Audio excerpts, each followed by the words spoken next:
Hello students, आज हम लोग बिहार बोर्ड के 10वीं क्लास में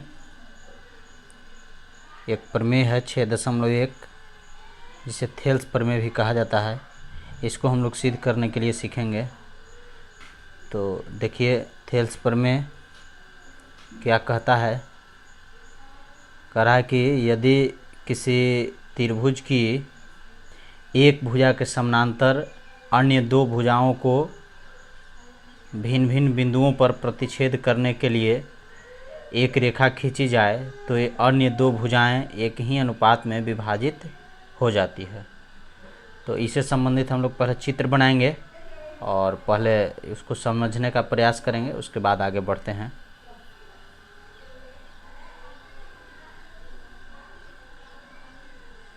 ABC एक त्रिभुज हो गया। कह रहा है इसमें कि इसके एक भुजा के समानांतर अन्य दो भुजाओं को, एक भुजा BC के समानांतर अन्य दो भुजाओं को प्रतिच्छेद करने वाली एक रेखा हम लोग खींचते हैं। एक खींच दिए, इसका नाम हम लोग देते हैं DE। ठीक, उसके बाद कह रहा है कि प्रतिच्छेद करने के लिए एक रेखा खींची जाए तो यह अन्य दो भुजाएं एक ही अनुपात में विभाजित होती है। इसका कहने का मतलब है कि ये जो दोनों भुजा बचा, इसके समानांतर एक खींचा गया तो BC के समानांतर D खींचा गया, तो अन्य जो ये भुजा AB और ये AC जो बचा है इसको समान अनुपात में यह विभाजित करती है। यही साबित करना है हम लोग को। तो देखिए हम लोग इसको सिद्ध करेंगे। विशेष प्रतिज्ञा में हम लोग लिखेंगे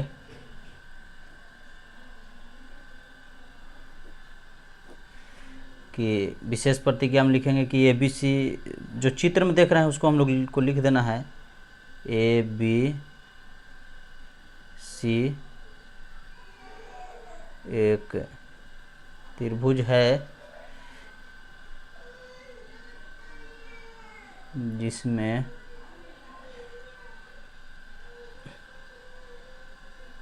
BC के समानांतर एक रेखा D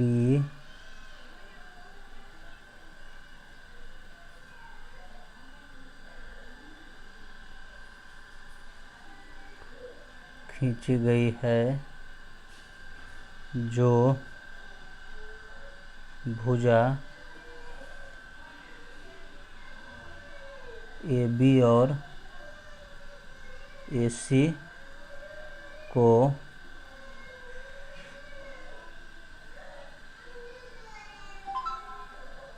प्रतिच्छेद करती है तो सिद्ध करना है कि क्या सिद्ध करना है कि समान अनुपात में इसे विभाजित करते हैं, यानी कि AD बटे DB, A से D बटे D से B, यह जो है समान अनुपात में बांट रहा है, बराबर AE बटे EC, बराबर AE बटे EC। यही साबित करना है। अब इसको साबित करने के लिए हमें इसमें कुछ रचना करना पड़ेगा। तो रचना करेंगे हम लोग। रचना में लिखेंगे, क्या करेंगे रचना में कि इस B को E से और C को D से मिलाते हैं और एक रचना और करेंगे कि E से एक लंब रेखा, इसका नाम देते हैं EN, और यहाँ से एक लंब रेखा M खींच दिए। यही रचना करेंगे। अब हम लोग लिख देते हैं इसको रचना में हम लोग लिख दिए कि BE को तथा DC को मिलाया। देखिए BE को तथा DC को मिलाया, और क्या हम लोग किए कि D से DM लंब AC और EN लंब AB खींचा। देखिए EN लंब AB और DM लंब AC खींचा। अब इसको साबित करने के लिए हम लोग प्रमाण देंगे। देखिए प्रमाण मतलब सबूत देंगे। प्रमाण देंगे इसमें देखिए चलते हैं हम लोग। त्रिभुज ए डी ई का क्षेत्रफल बराबर त्रिभुज ए डी का क्षेत्रफल बराबर त्रिभुज का क्षेत्रफल बराबर सूत्र होता है 1/2 गुने आधार गुने ऊंचाई। जानते होंगे आप लोग।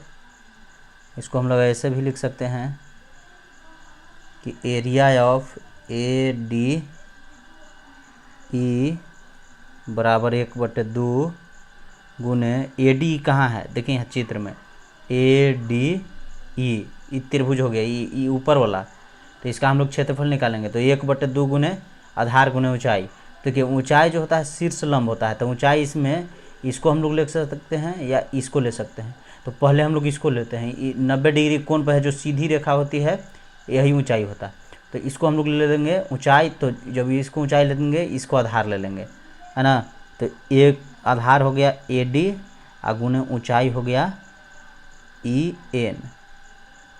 ठीक, अब जो है चलते हैं area of B D E में। बी डी का एरिया निकालते हैं। तो बी डी कहाँ है, बी डी ई त्रिभुज। देखिए ध्यान से, इस त्रिभुज में हम लोग आधार बी डी को लेंगे और ऊंचाई जो है इसका भी यही होगा। कैसे ही होगा, क्योंकि सीधी रेखा ही ऊंचाई होती है। तो इस त्रिभुज में के शीर्ष से आधार को के पर जो सीधी रेखा है वह ई एन है, इसलिए ऊंचाई ई एन हो जाएगा।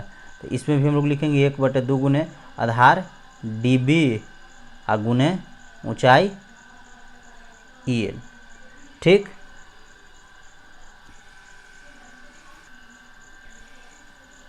अब जो है हम लोग इसको अनुपातिक करेंगे, यानी कि area of A D E बटे area of B D E बराबर, इसका मान बिठाएंगे 1/2 गुने ए डी गुने ई एन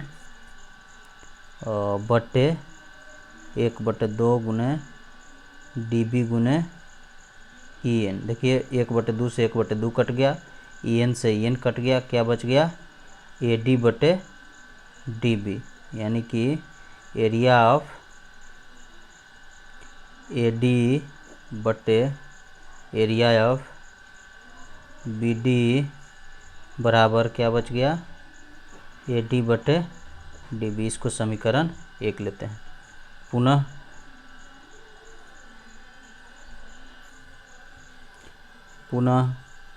त्रिभुज ए डी ई में, अब चलिए देखिए चित्र में ए डी त्रिभुज में अब इधर हम लोग आधार लेते हैं। इस बार इधर वाला को ए ई को आधार लेंगे तो ऊंचाई जो है इस बार डी एम हो जाएगा, है ना।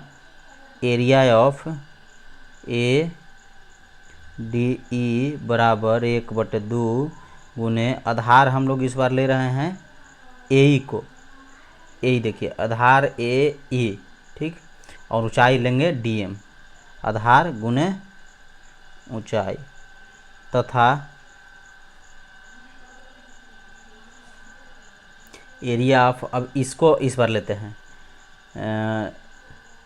सी डी ई बराबर 1/2 गुने सी डी में आधार हम लोग ले लेंगे इसी को, इसी गुने ऊंचाई लेंगे। ऊंचाई जो है यही होगा आधार से शीर्ष लंब, ये इस आधार पर इस त्रिभुज के जो इसका शीर्ष डी बिंदु है, यहाँ से आधार जो है डी एम ऊंचाई हो जाएगा, उन्हें डी एम।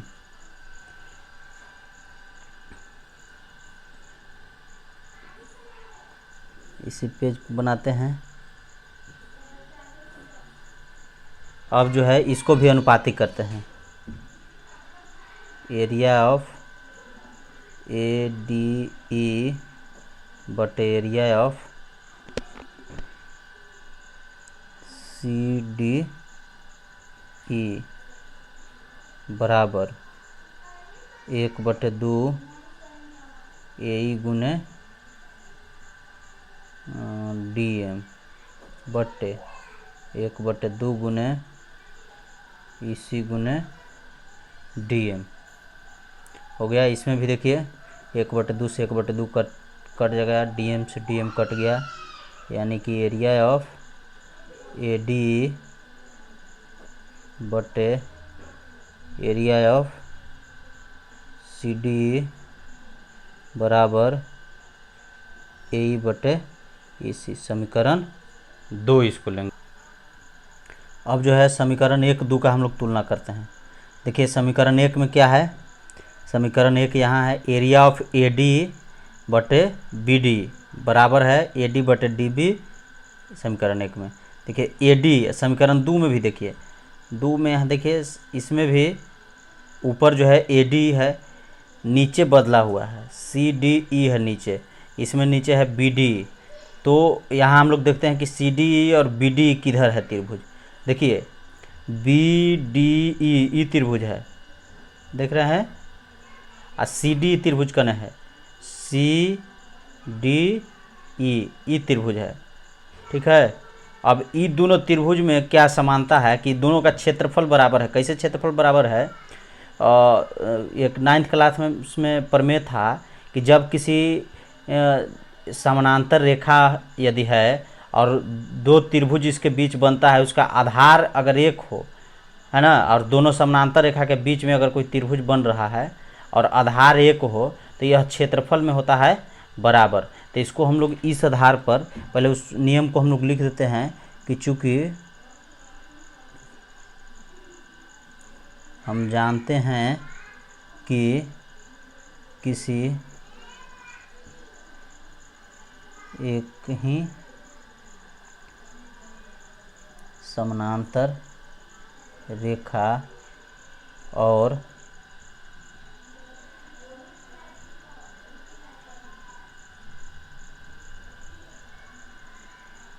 एक ही आधार पर स्थित त्रिभुज क्षेत्रफल में बराबर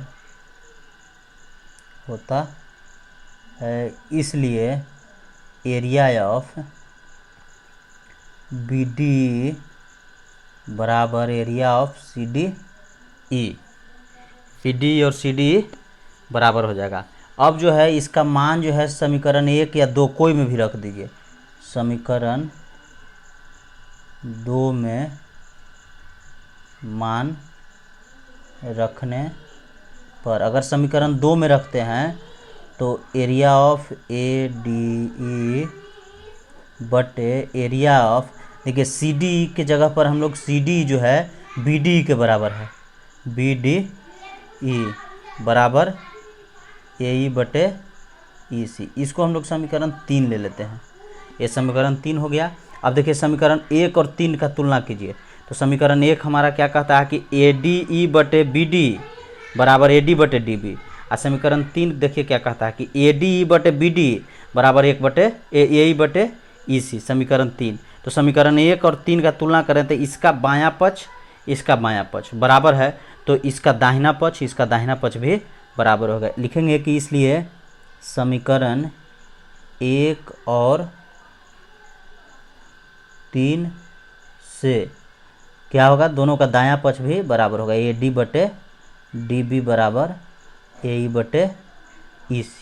यही हम लोग को साबित करना था। देखिए क्वेश्चन में क्या था कि सिद्ध करना है कि AD बटे DB बराबर AE बटे EC। यहाँ देखिए AD बटे DB बराबर AE बटे EC हो गया, हमारा थेल्स प्रमेय साबित हो गया।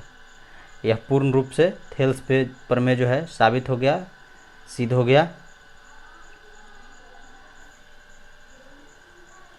मुझे आशा है कि थेल्स प्रमेय आप लोग को समझ में आ गया होगा। तो यदि अच्छा लगे, यह समझ में आ गया, तो इसे अन्य लोगों तक, छात्रों तक पहुंचाएं और शेयर कर दें, कमेंट्स करके बताएं कैसा लगा, और चैनल पर जुड़े रहने के लिए चैनल को सब्सक्राइब कर दीजिए। धन्यवाद।